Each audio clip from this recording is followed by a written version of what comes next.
Welcome in lecture number 16 મિત્રો. કેમ છે? તબિયત સારી બધાની? ઓકે. લેક્ચર નંબર 14 અને લેક્ચર નંબર 15 માં મોલારિટી વિશેના માહિતી મેળવ્યા બાદ આપણે હવે જઈ રહ્યા છીએ નોર્માલિટી. મોલારિટી અને નોર્માલિટીમાં માત્ર એક જ ડિફરન્સ છે અને એ ડિફરન્સ એના સૂત્રમાં આપણે જ્યાં મોલારિટીના સૂત્રમાં અહીંયા અણુભાર લેતા હતા ત્યાં નોર્માલિટીના સૂત્રમાં આપણે લેવાનો છે તુલ્યભાર. બાકી સૂત્ર બેઠું જ છે. મોલારિટીનો સિમ્બોલ આપણે લેતા હતા કેપિટલ M, જ્યારે નોર્માલિટીનો સિમ્બોલ લેશું કેપિટલ N.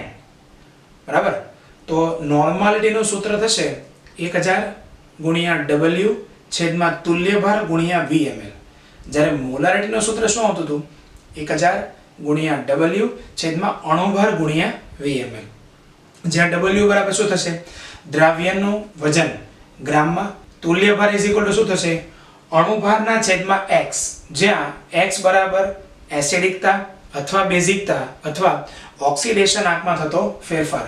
હવે એસિડિકતા કેમ શોધવી, બેઝિકતા કેમ શોધવી, ઓક્સિડેશન આંકમાં થતો ફેરફાર કેમ શોધવો, એની આપણે હમણાં થોડી વાર પછી માહિતી મેળવીએ. ઓકે. અને VML બધા જાણો છો, VML ઇઝ ઇક્વલ ટુ દ્રાવણનું કદ મિલીમાં. રાઈટ?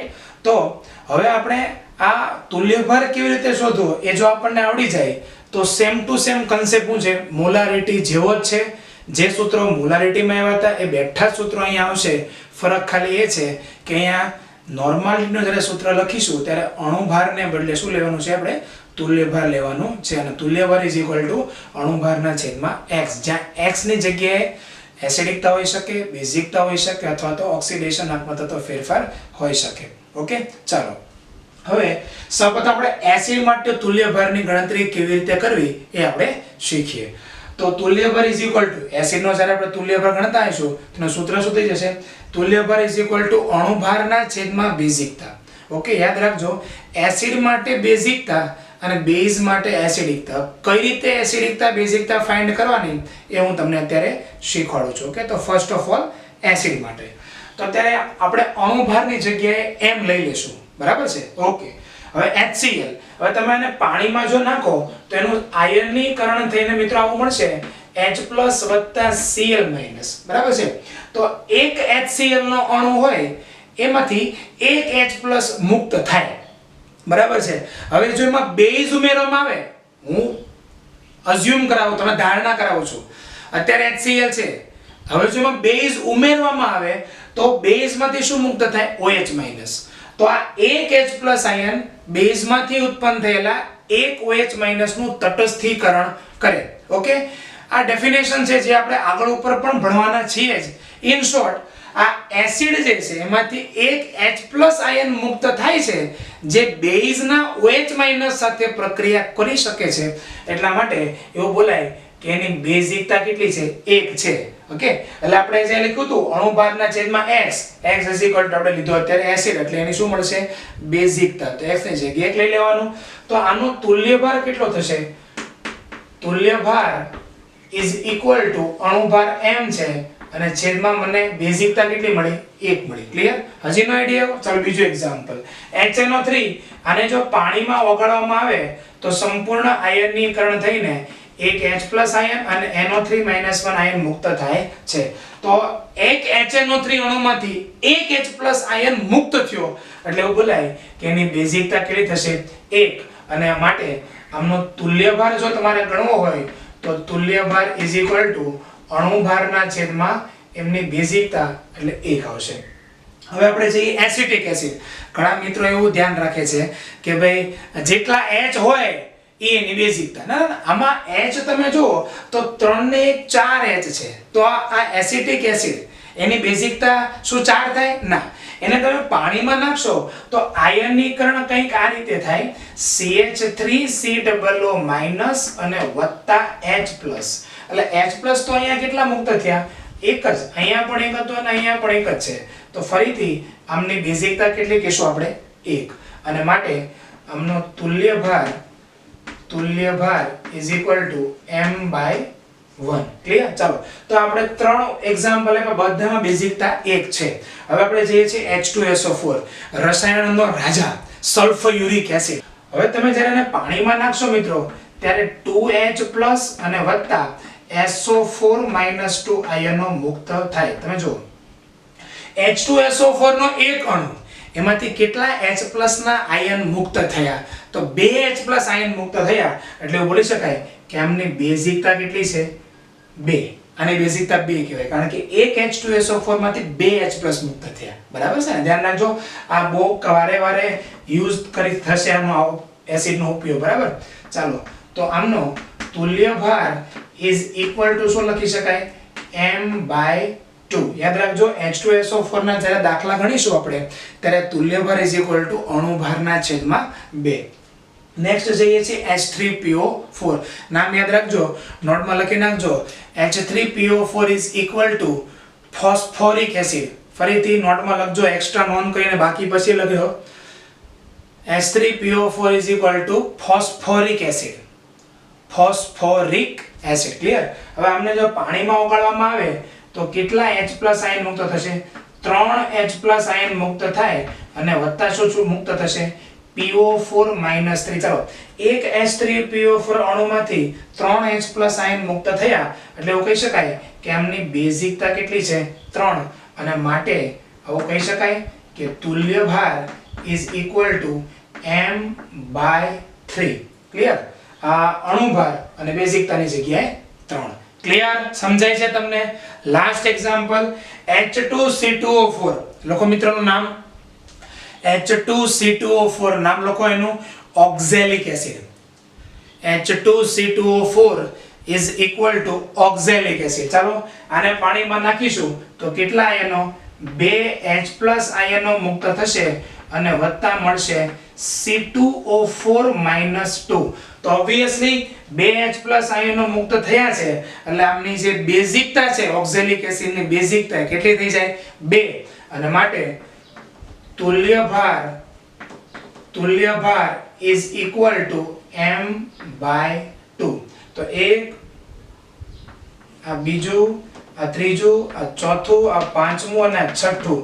તો એસિડના 6 એક્ઝામ્પલ દ્વારા મેં તમને એસિડની બેઝિકતા કેમ ફાઇન્ડ કરવી એ તમને શીખવાડ્યું છે. ઇન શોર્ટ, કોઈ પણ એસિડ હોય એ એસિડના એક અણુમાંથી કેટલા H+ આયનો મુક્ત થાય છે, બસ એ જ એ એસિડની બેઝિકતા કહેવાય. ઓકે, તો આ તમે દરેક બાબતોને અહીંયા લખી નાખો. અને મોટે ભાગે આપણે જ્યારે દાખલા ગણીશું નોર્માલિટીના ત્યારે 95% જે એસિડ આવશે એ બધા આ જ એસિડ આવવાના છે. કોઈ એકાદ બે એસિડ અલગ આવશે તો એના વિશે આપણે અલગ ચર્ચા કરીશું. ઓકે, લખી નાખો આ ટોપિકને.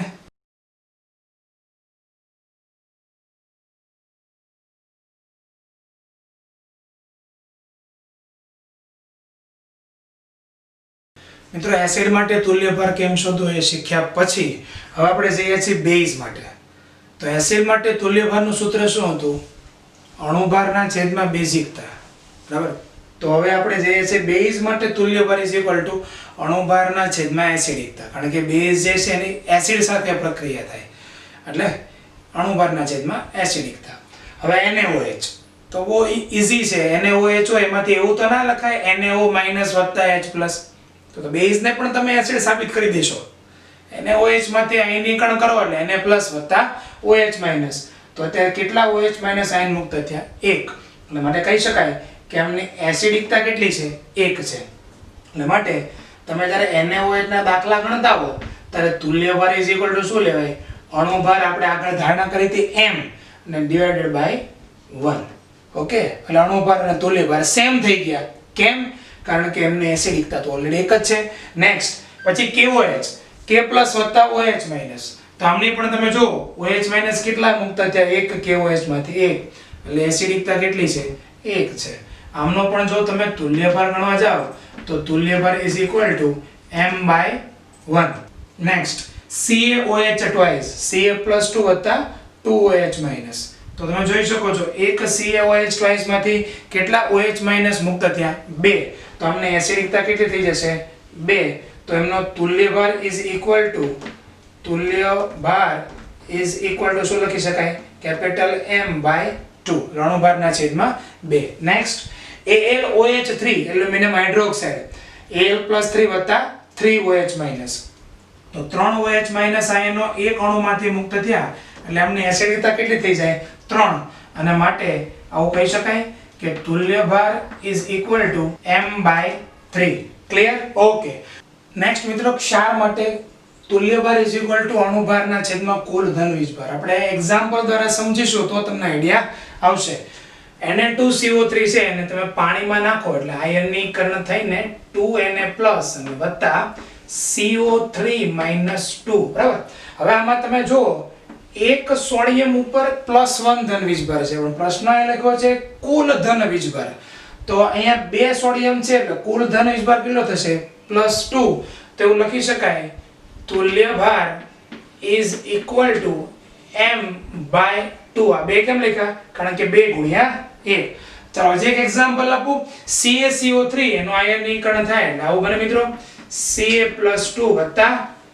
CO3 - 2 તમે જોઈ શકો છો અહીંયા એક ધન આયન છે ને એના ઉપર ટોટલ ધન વીજભાર કેટલો છે +2 તો લખી શકાય તુલ્ય ભાર is equal two m/2 AlCl3 Al+3 વત્તા 3Cl- એટલે તુલ્ય ભાર ઇઝ ઇક્વલ ટુ m/3 અહીંયા એલ્યુમિનિયમ ઉપર +3 વીજભાર છે એટલા માટે હજી જો ના ખબર પડી હોય તો લાસ્ટ અને ચોથો એક્ઝામ્પલ Al2SO4 આને પાણીમાં નાખીને આયનીકરણ થતા 2Al+3 અને વત્તા 3SO4 - 2 આવા આયનો મુક્ત થાય હવે તમે જોઈ શકો છો અહીંયા બે Al+3 છે એક એલ્યુમિનિયમ ઉપર +3 વીજભાર છે માટે બે એલ્યુમિનિયમ નો કુલ ધન વીજભાર કેટલો થાય +6 અને માટે એવું કહી શકાય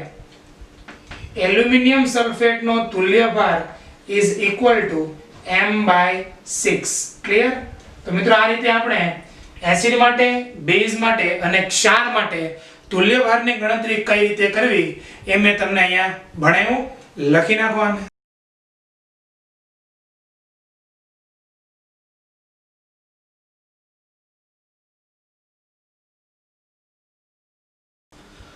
ઓકે મિત્રો જ્યારે આપણે તુલ્ય ભારનું સૂત્ર લખ્યું હતું તેવું લખ્યું હતું અણુભારના છેદમાં x ઇઝ ઇક્વલ ટુ એસિડિકતા જે આપણે ભણી ચૂક્યા બેઝ માટે x ઇઝ ઇક્વલ ટુ બેઝિકતા પણ હોઈ શકે જો એસિડ હોય તો ઓકે અને ત્રીજું હતું ઓક્સિડેશન આંકમાં થતો ફેરફાર હવે KMnO4 અને K2Cr2O7 હું અહીંયા કૌંસમાં લખી નાખું છું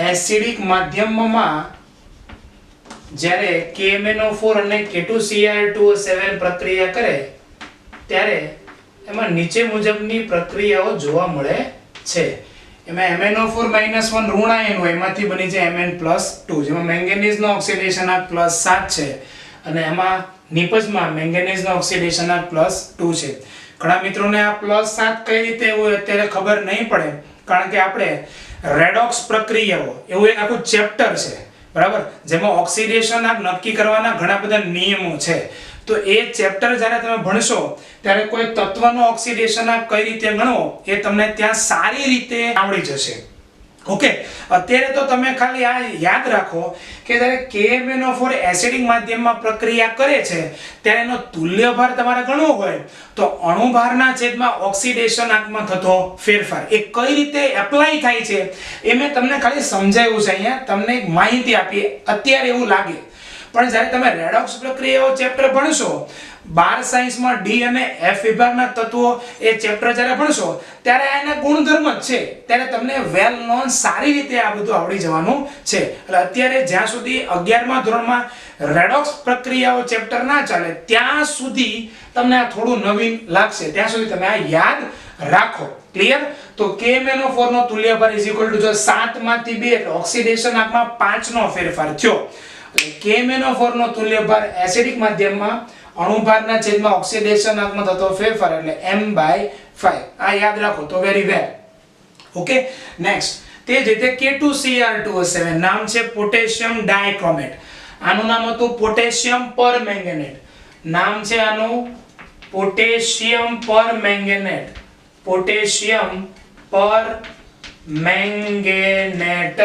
અને આનું નામ છે પોટેશિયમ ડાયક્રોમેટ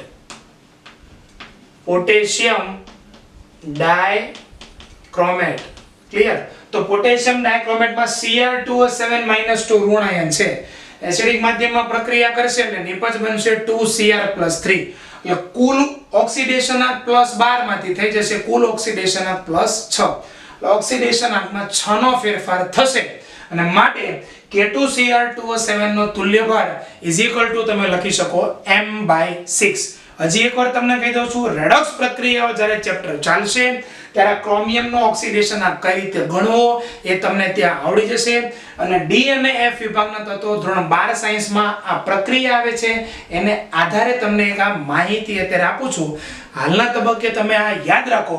ધીમે ધીમે 11-12 સાયન્સમાં આગળ વધશો તમે ત્યારે તમને બાબત બરાબર મગજમાં ઉતરી જશે. તો K2Cr2O7 માટે તુલ્યભાર m/6 અને KMnO4 માટે તુલ્યભાર m/5 બટ ઇન એસિડિક માધ્યમ. લખી નાખો.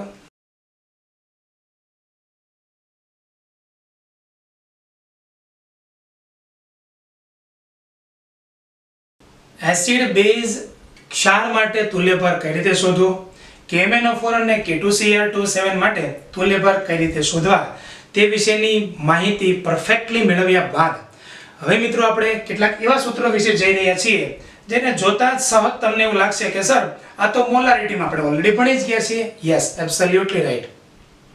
બે કે તેથી વધુ દ્રાવણો જ્યારે મિશ્ર કરવામાં આવે ત્યારે સૂત્ર આવશે N1V1 N2V2 dash dash dash NV. જો ત્રણ દ્રાવણો મિશ્ર કર્યા હોય તો N1V1 N2V2 N3V3 NV આવે. અને જો બે દ્રાવણ મિશ્ર કર્યા હોય તો N1V1 N2V2 NV. જે તમને ખબર જ છે. જ્યાં N બરાબર દ્રાવણની અંતિમ નોર્માલિટી અને V બરાબર દ્રાવણનું અંતિમ કદ અને કહી શકાય V1 V2 dash dash dash. જો ત્રણ દ્રાવણો મિશ્ર કર્યા હોય તો V1 V2 V3. બે દ્રાવણો મિશ્ર કર્યા હોય તો V1 V2 કહી શકાય. ઓકે. તે જ રીતે જ્યારે પાણી ઉમેરીને દ્રાવણનું મંથન કરવામાં આવે, આપણે તમને ઓલરેડી સમજાવી દીધેલું છે, તો સૂત્ર આવશે N1V1 N2V2, જ્યાં V2 બરાબર V1 ઉમેરેલા પાણીનું કદ. અને ઉમેરવું પડતું પાણી કેટલું છે જો એવું શોધવું હોય તમારે તો ઉમેરવું પડતું પાણી V2 V1. તો આ દરેક સૂત્રો ઓલરેડી તમે બધા ભણી ગયેલા જ છો.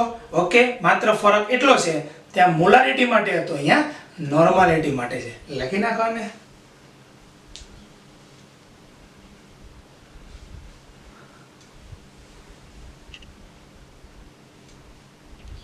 ઓકે મિત્રો, તો હવે આપણે જઈ રહ્યા છીએ લાસ્ટ સૂત્ર, નોર્માલિટી અને મોલારિટી વચ્ચેનો સંબંધ. હવે તમે નોર્માલિટીનું સૂત્ર અને મોલારિટીનું સૂત્ર બેનો તમે ગુણોત્તર લઈ લેશો તો 1000 × W છેદમાં V મિલી તો બધું ઉડી જવાનું, ઉપર નીચે સેમ છે. એટલે વધે શું? ખાલી અણુભાર અને તુલ્યભાર. અને અણુભાર અને તુલ્યભારમાં પણ તુલ્યભાર અણુભારના છેદમાં x. એટલે નોર્માલિટી અને મોલારિટી વચ્ચેનો તમે જ્યારે સંબંધ પ્રસ્થાપિત કરશો ત્યારે ડિફરન્સ ખાલી કોનો આવશે? આ x નો. બરાબર. તમે જાતે પણ આ પ્રયત્ન કરીને કરી શકો છો, પણ એ કોઈ જરૂર નથી. સો નોર્માલિટી મોલારિટી ગુણ્યા x. અને તમે જાણો છો x બેઝ હોય તો એની એસિડિકતા, એસિડ હોય તો એની બેઝિકતા, અને KMnO4 અને K2Cr2O7 જેવા સંયોજનો હોય તો ઓક્સિડેશનાંકમાં થતો ફેરફાર, ટૂંકમાં રાસાયણિક પ્રક્રિયા થતી હોય ત્યારે. ક્લિયર? શોર્ટમાં એ લખી શકાય નોર્માલિટીની જગ્યાએ કેપિટલ N, મોલારિટીની જગ્યાએ કેપિટલ M અને x તો છે જ, તો N M × x. આ ફોર્મ્યુલાનો આપણે 11-12 સાયન્સમાં યુઝ કરવાના છીએ. સો એને બરાબર યાદ રાખીશું. હવે આ સૂત્ર આધારિત આપણે કેટલાક નાના પ્રશ્નો ભણી લઈએ. નોર્માલિટી શોધો. આ 4 પ્રશ્ન આપેલા છે, તો નોર્માલિટીનું સૂત્ર શું છે? મોલારિટી ગુણ્યા x. તો અહીંયા લખી શકાય નોર્માલિટી મોલારિટી કેટલી આપેલી છે? 5 અને ગુણ્યા એમની બેઝિકતા કેટલી છે? તો કે 2. આન્સર આવશે 10 નોર્મલ.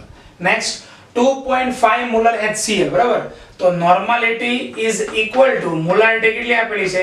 2.5 ગુણ્યા આ HCl છે એની બેઝિકતા કેટલી? 1. એટલે 2.5 ગુણ્યા 1 is equal to 2.5 normal. Next same normality is equal to 1.25 ગુણ્યા HNO3 ની પણ બેઝિકતા કેટલી છે? 1. એટલે આન્સર આવશે 1.25 નોર્મલ. અને last normality is equal two 6 molar અને મોલારિટી 6 છે અને ગુણ્યા H3PO4 ફોસ્ફોરિક એસિડ એની બેઝિકતા થશે 3 અને માટે આન્સર આવશે મિત્રો 18 નોર્મલ. ક્લિયર? હવે આપણે મોલારિટી ફાઇન્ડ કરવાની છે. તો આ સૂત્ર ઉપરથી જો મોલારિટી ને કરતા બનાવો તો મિત્રો શું થઈ જશે? Molarity is equal two normality છેદમાં x. બરાબર છે? હવે 1 નોર્મલ KMnO4 હોય તો એની માટે આપણે મોલારિટી ફાઇન્ડ કરીએ તો મોલારિટી ઇઝ ઇક્વલ ટુ 1 ના છેદમાં 5 એટલે આન્સર આવશે 0.2 મોલર. એ જ રીતે અહીંયા molarity is equal two normality આપેલી છે 6 અને જ્યારે K2Cr2O7 હોય ત્યારે હમણાં જ મેં તમને સમજાવ્યું હતું એમાં ઓક્સિડેશન આંકનો ફેરફાર રાસાયણિક પ્રક્રિયા દરમિયાન કેટલો થાય? 6 નો એસિડિક માધ્યમમાં એટલે 6 ભાગ્યા 6 ઇઝ ઇક્વલ ટુ 1 મોલર. અને અહીંયા molarity is equal two 3 normal છે અને એની HCl છે તો એની બેઝિકતા કેટલી હોય? 1 એટલે 3 ભાગ્યા 1 એટલે આન્સર આવશે 3 મોલર. અને છેલ્લો પ્રશ્ન છે 6 નોર્મલ H2SO4 છેલ્લું molarity is equal two normality આપેલી છે 6 ભાગ્યા H2SO4 ની બેઝિકતા કેટલી છે મિત્રો? 2 એટલે 6 ભાગ્યા તમે 2 કરશો એટલે આન્સર આવશે 3 મોલર. ક્લિયર? તો બહુ ઈઝી નાના નાના MCQ છે, દાખલામાં આનો યુઝ થઈ શકશે મિત્રો. આ normality is equal two molarity ગુણ્યા x સૂત્ર અને એને આધારિત આ કેટલાક ઉદાહરણો એને તમે નોટમાં સારી રીતે લખી નાખો.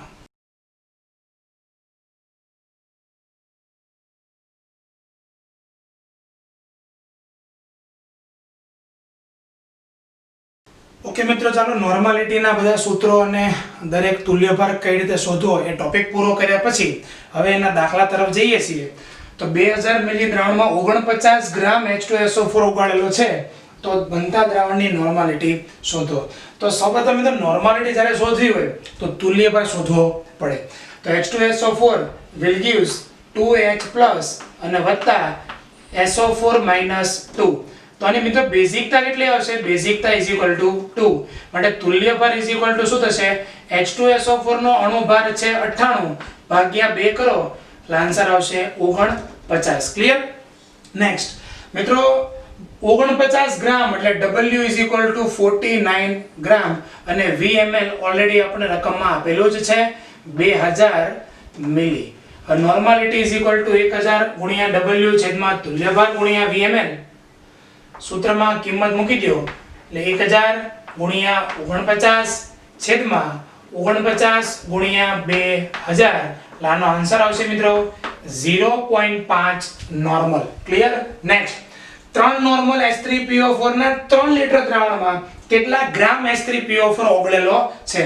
તો સૌપ્રથમ તો H3PO4 will gives 3H+ અને વત્તા PO4 - 3 થાય. બરાબર છે? હવે એમની બેઝિકતા જે છે બેઝિકતા ઇઝ ઇક્વલ ટુ 3 ને માટે તુલ્યભાર ઇઝ ઇક્વલ ટુ 98 ના છેદમાં 3. મિત્રો H3PO4 નો અણુભાર તમે ગણશો તો 98 આવશે. ક્લિયર? નેક્સ્ટ હવે મિત્રો આપણે જઈએ છીએ નોર્માલિટી ઇઝ ઇક્વલ ટુ 1000 ગુણ્યા W છેદમાં તુલ્યભાર અને ગુણ્યા VmL. બરાબર છે મિત્રો? હવે W મને શોધવાનું છે ને તો W ને કરતા બનાવું તો W is equal two normality ગુણ્યા તુલ્યભાર ગુણ્યા VmL છેદમાં 1000. નોર્માલિટીની કિંમત મિત્રો કેટલી છે? 3. તુલ્યભાર કેટલો છે? 98 ના છેદમાં 3 ગુણ્યા VmL એટલે આપણે કેટલું લેશું મિત્રો? 3000. કારણ કે 3 લિટર દ્રાવણ છે એટલે 3000 મિલી થઈ જાય અને છેદમાં લખી નાખું છું અહીંયા 1000. મિત્રો આનો આન્સર આવશે 294 ગ્રામ. ક્લિયર? તો 3 નોર્મલ H3PO4 ના 3 લિટર દ્રાવણમાં 294 ગ્રામ H3PO4 ઓગળેલો છે. લખી નાખો દાખલાને.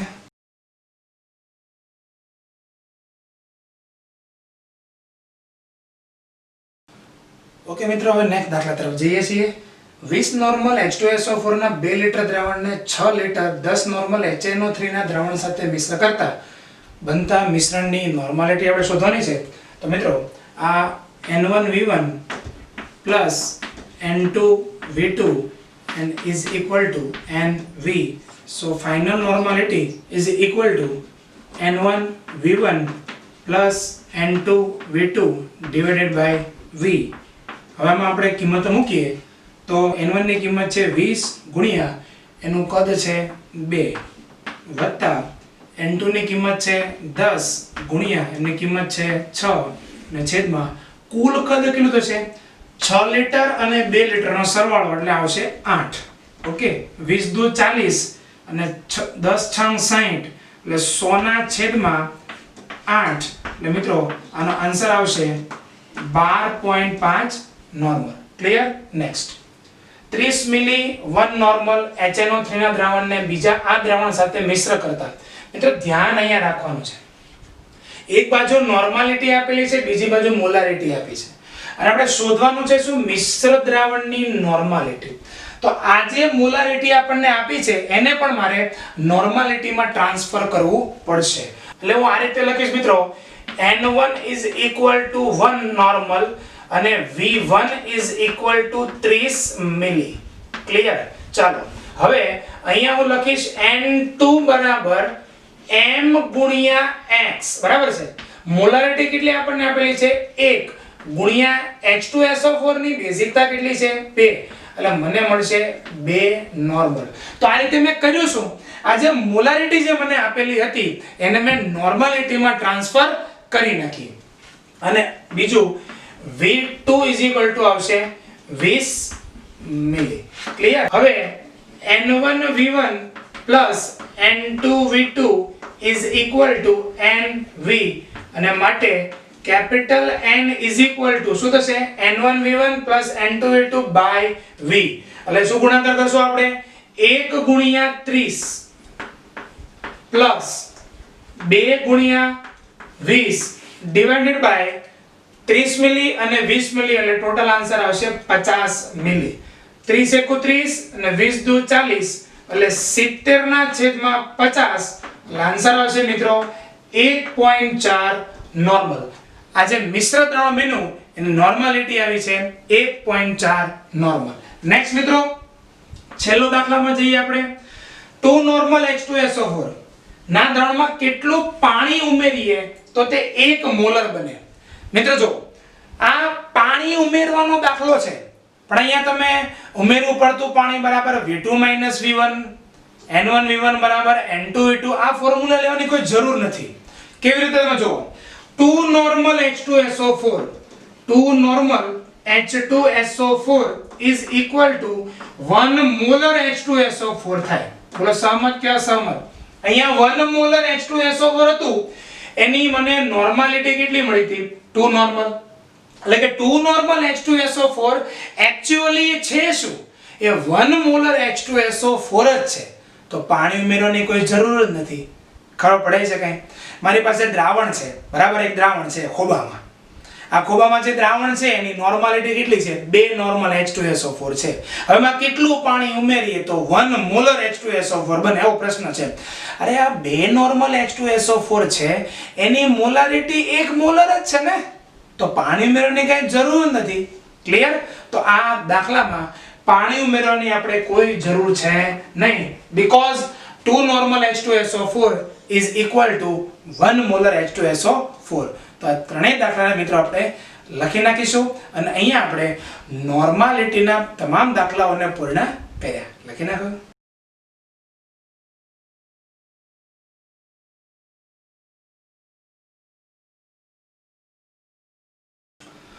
ઓકે મિત્રો, હવે આ લેક્ચરના નવા ટોપિક તરફ આપણે જઈએ છીએ ને છે મોલારિટી.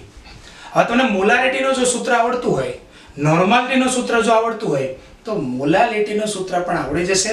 બહુ ઈઝી છે, સેમ ટુ સેમ છે, થોડો એક જે ભાગ જે છે અલગ છે. પરંતુ તે પહેલા જેમ આપણે મોલારિટીની જે વ્યાખ્યા ભણ્યા હતા તે રીતે આપણે મોલારિટીની વ્યાખ્યા ભણીએ. તમને બધાને મોલારિટીની વ્યાખ્યા યાદ હશે. શું વ્યાખ્યા હતી? 1 લિટર દ્રાવણમાં ઓગળેલા દ્રાવ્યના મોલની સંખ્યાને મોલારિટી કહેવાય છે. ફરીથી બોલું છું. 1 લિટર દ્રાવણ, શબ્દ શું હતો? દ્રાવણ માં ઓગળેલા દ્રાવ્યના મોલની સંખ્યાને શું કહેવાય? મોલારિટી. ક્લિયર? ત્યાં આપણે દ્રાવણ શબ્દ યુઝ કરતા હતા અને દ્રાવણનું કદ શબ્દ યુઝ કરતા હતા. બરાબર છે? જ્યારે મોલારિટી જ્યારે ભણીશું ત્યારે ત્યાં દ્રાવણને બદલે દ્રાવક શબ્દ વાપરીશું અને કદને બદલે દળ એટલે કે વજન શબ્દ આપણે વાપરીશું. ક્લિયર? જો વ્યાખ્યા, 1 કિલોગ્રામ દ્રાવકમાં, આગળ આપણે શું વાપરતા હતા? 1 લિટર દ્રાવણમાં, તો લિટરને બદલે મેં શું યુઝ કર્યું? કિલોગ્રામ. અને દ્રાવણને બદલે શું વાપર્યું? દ્રાવક. આ ડિફરન્સ છે. બરાબર છે? તો 1 કિલોગ્રામ દ્રાવકમાં ઓગળેલા દ્રાવ્યના મોલને શું કહેવાય? મોલાલિટી. ઓકે? એટલે આખી મોલાલિટી જ્યારે વ્યાખ્યા બોલીએ ને તેમાં કદનો ઉલ્લેખ જ નથી થતો. જ્યારે મોલારિટી જ્યારે તમે ભણતા હો ત્યારે એમાં કદ આવે છે અને આમાં માત્ર શું આવે છે? વજન એટલે કે દળ. ઓકે? ક્લિયર? તેને સ્મોલ m વડે દર્શાવાય છે. મોલારિટીને આપણે મિત્રો કેપિટલ M વડે દર્શાવતા હતા અને મોલાલિટીને સ્મોલ m વડે દર્શાવવામાં આવે છે. બરાબર? મોલારિટીનું સૂત્ર શું હતું? દ્રાવ્યના મોલ છેદમાં દ્રાવણનું કદ લીટરમાં. અને મોલાલિટીનું સૂત્ર શું આવશે? એના જેવું પણ થોડોક ડિફરન્સ. શું? દ્રાવ્યના મોલ અને છેદમાં દ્રાવકનું વજન, અને એ પણ શેમાં? કિલોગ્રામ. દ્રાવણના લખી નાખતા બદલાઈ જશે દ્રાવકનું વજન અને કિલોગ્રામમાં. ક્લિયર? નેક્સ્ટ. હવે 1 મોલ લ, અને શું બોલે મિત્રો? અને બોલાશે મોલ લ. મોલ લ. બરાબર? સ્મોલ m એટલે મોલર અને કેપિટલ M એટલે મોલર. તો 1 મોલલ યુરિયાનો મીનિંગ શું થાય? વ્યાખ્યા ઉપરથી 1 કિલોગ્રામ દ્રાવકમાં 1 મોલ યુરિયા ઓગાળેલો છે. શું હું ફરીથી બોલું છું? જોજો, આ જે મીનિંગ અત્યારે ભણીએ છીએ ને એ પછી નેક્સ્ટ લેક્ચરમાં દાખલામાં આપણે યુઝ કરવાના છીએ. ત્યારે પછી એમ કહેશો કે સર ખબર પડતી નથી, કાંઈ બહુ અઘરું લાગે છે. એના કરતાં અત્યારે વ્યાખ્યા ઉપરથી આ સમજો. 1 મોલલ યુરિયા એટલે શું થાય? 1 કિલોગ્રામ દ્રાવકમાં કેટલા મોલ? 1 મોલ યુરિયા ઓગાળેલો છે. ચાલો બીજું, 2.5 મોલલ NaCl એનો મીનિંગ શું થાય? 1 કિલોગ્રામ દ્રાવકમાં 2.5 મોલ NaCl ઓગાળેલો છે. હા, કોઈને 1 કિલોગ્રામને બદલે 1000 ગ્રામ દ્રાવકમાં લખવું હોય તો પણ ચાલે, પણ આનો મીનિંગ તમને આવડવો જ જોઈએ. એ દાખલામાં બહુ મોસ્ટ ઇમ્પોર્ટન્ટ ઉપયોગી છે. ક્લિયર? આપણે વ્યાખ્યા ઉપરથી આ અર્થ કર્યો. ક્લિયર? હવે આ જે સૂત્ર છે એને આપણે અહીંયા કિલોગ્રામ છે, બરાબર, અને અહીંયા મોલ છે. જો એને હું વજનના છેદમાં અણુભાર અને અહીંયા જો એને ગ્રામમાં ફેરવી નાખું તો સૂત્ર શું થઈ જાય? 1000 મોલાલિટી બરાબર 1000 ગુણ્યા W છેદમાં M એટલે અણુભાર અને ગુણ્યા W0. જો આ નવો પદ આવ્યો. આપણે આગળ શું લેતા હતા? VML, દ્રાવણનું કદ મિલીમાં. જ્યારે અહીંયા લઈએ છે W નહીં, W0. W0 એટલે દ્રાવકનું વજન અને W એટલે દ્રાવ્ય. ઓછું હોય એ દ્રાવ્ય અને વધારે હોય એ દ્રાવક. તો W0 શબ્દ મેં એટલા માટે લખ્યો છે અલગ પાડવા માટે. દ્રાવકનું વજન ગ્રામમાં અને W એટલે દ્રાવ્યનું વજન ગ્રામમાં. ક્લિયર? આ ખાસ ધ્યાન રાખવાનું છે, દ્રાવકનું વજન ગ્રામમાં. બાકી તો બધું જેમ આગળ આવ્યું તો એવું જ છે. ઓકે? નેક્સ્ટ, મોલારિટી અને મોલાલિટી વચ્ચેનો સંબંધ. મિત્રો, મોલારિટી જે છે એમાં કદ આવતું હતું, બરાબર છે? દ્રાવણનું કદ. અને મોલાલિટી જે છે એમાં બધું વજન એવો શબ્દ આવ્યો, એમાં કદનો કોઈ જગ્યાએ ઉલ્લેખ નથી આવ્યો. એટલે મોલારિટી અને મોલાલિટી, મોલારિટી જે છે એ આખું કદ ઉપર ડિપેન્ડેડ છે, બરાબર છે, અને મોલાલિટી જે છે એ વજન ઉપર ડિપેન્ડેડ છે. તો આપણે જ્યારે મોલારિટી અને મોલાલિટી વચ્ચેનો સંબંધ પ્રસ્થાપિત કરતા હોઈએ ત્યારે કદ અને વજન એટલે કે દળ, આ બંનેને એકબીજામાં ફેરવી શકે એવી કોઈ રાશિ આપણે જોઈએ, અને એવી રાશિ કઈ છે? ઘનતા, ડેન્સિટી. ઘનતા બરાબર દળના છેદમાં કદ. તમને ઘનતા ખબર હોય તો દળને કદમાં અને કદને તમે દળમાં ટ્રાન્સફર કરી શકો છો. ઓકે? એટલે મેં અહીંયા મોલારિટી અને મોલાલિટી વચ્ચેનું JEE નીટ અને IIT એડવાન્સમાં ઉપયોગ કરી શકાય એવું એક સૂત્ર મેં બનાવ્યું છે. આ સૂત્ર કેવી રીતે આવ્યું એને સમજવાની તમારે કોઈ એટલે કોઈ જરૂર નથી. Okay, next. તો મોલાલિટી સ્મોલ m બરાબર 1000 m. અહીંયા કેપિટલ M એટલે આપણે અણુભાર નથી લેવાનું, ભૂલ નહીં કરતા. મેં દરેક પદના મીનિંગ લખ્યા છે. કેપિટલ M એટલે મોલારિટી અહીંયા લેશું. D એટલે તો ખબર જ છે ડેન્સિટી, ઘનતા. અને કેપિટલ M એટલે મોલારિટી. અને અહીંયા M1 જે છે ને M1 એ M1 એટલે દ્રવ્યનો અણુભાર. આપણે આ સૂત્રમાં M એટલે દ્રવ્યનો અણુભાર લેતા હતા, પણ જ્યારે આ શોર્ટ સૂત્ર આપણે જ્યારે વાપરીએ છીએ તો એટલું તમારે જરાક વિવેક રાખીને યાદ રાખવું પડશે. શું? સ્મોલ m એટલે કે મોલાલિટી બરાબર 1000 m છેદમાં 1000 d minus m1. Okay, 1000 m એટલે મોલારિટી છેદમાં 1000 d એટલે ઘનતા, ડેન્સિટી, અને માઈનસ mm1 ફરીથી m એટલે મોલારિટી અને m1 એટલે દ્રવ્યનો અણુભાર. ઓકે, લાસ્ટ વાર બોલું છું. સ્મોલ m બરાબર 1000 m છેદમાં 1000 d માઈનસ mm1. ઓકે, જ્યાં સ્મોલ m બરાબર મોલાલિટી, કેપિટલ M બરાબર મોલારિટી, કેપિટલ M1 બરાબર દ્રવ્યનો અણુભાર અને D બરાબર ઘનતા એટલે કે ડેન્સિટી. તો અહીંયા આપણે મોલાલિટીના સૂત્રો જે હતા અને મોલારિટી અને મોલાલિટી વચ્ચેનો સંબંધ એ તમામ સૂત્રોને મેં અહીંયા પૂર્ણ કર્યા છે. નેક્સ્ટ લેક્ચરમાં આપણે મોલાલિટીના દાખલા અને મોલ અંશના ટોપિક તરફ જવાના છીએ. પણ એ પહેલા આ તમે દરેક બાબતોને લખી નાખજો અને આજના લેક્ચરને આપણે પૂર્ણ કરીએ છીએ. બાય.